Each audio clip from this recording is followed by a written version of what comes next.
It's very strange. Modi talked about how Congress will take away the Mangal Sutra, went on to say that they will scan and take away your things. Even if you have 2 buffaloes, they will take 1 buffalo away. It was divisive in nature because he was specifically targeting a slightly popular and well-made manifesto by Congress, right?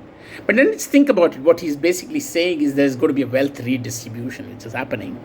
And let us look at some of the stats within his own period of time, right? Wealth skewness or inequality has grown haywire. Like a small proportion of people occupy a large proportion of Indian wealth. Let's think about some of the other things which have changed literally, right? Now the consumption tax or the tax on the GST proportion is much more than that of income now, right?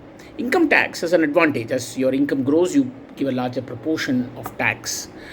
So there is some sort of balancing of those who earn more contribute a lot more.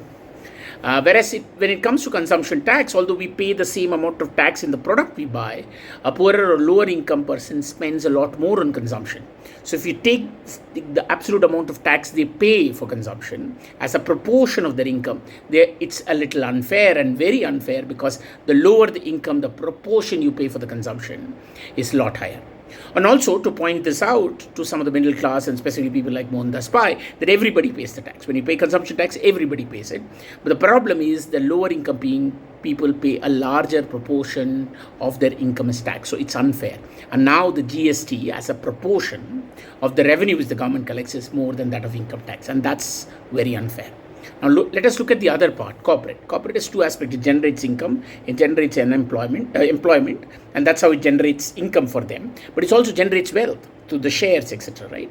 So when you tax corporate, you're actually helping some sort of a balance of the income, and it moves into to grow revenues for the government. But it also prevents huge inequality by generating wealth, and generates a lot of wealth. So if you tax it, you keep a balance on it.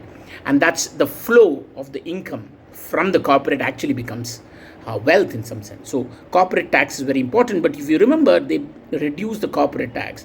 And now the corporate tax contribution is lower than the income tax. And that seems very unfair. Ideally, we should be able to generate more. If an economy is growing, ideally corporate tax should be of a higher proportion, income and consumption tax should be the last, right?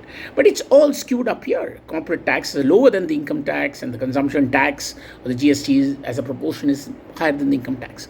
So there is something clearly wrong here, and this is something which has happened during the Modi period, and there is no one in his institution, in his organizations, in his though his finance minister, anybody talking about how this can be reversed.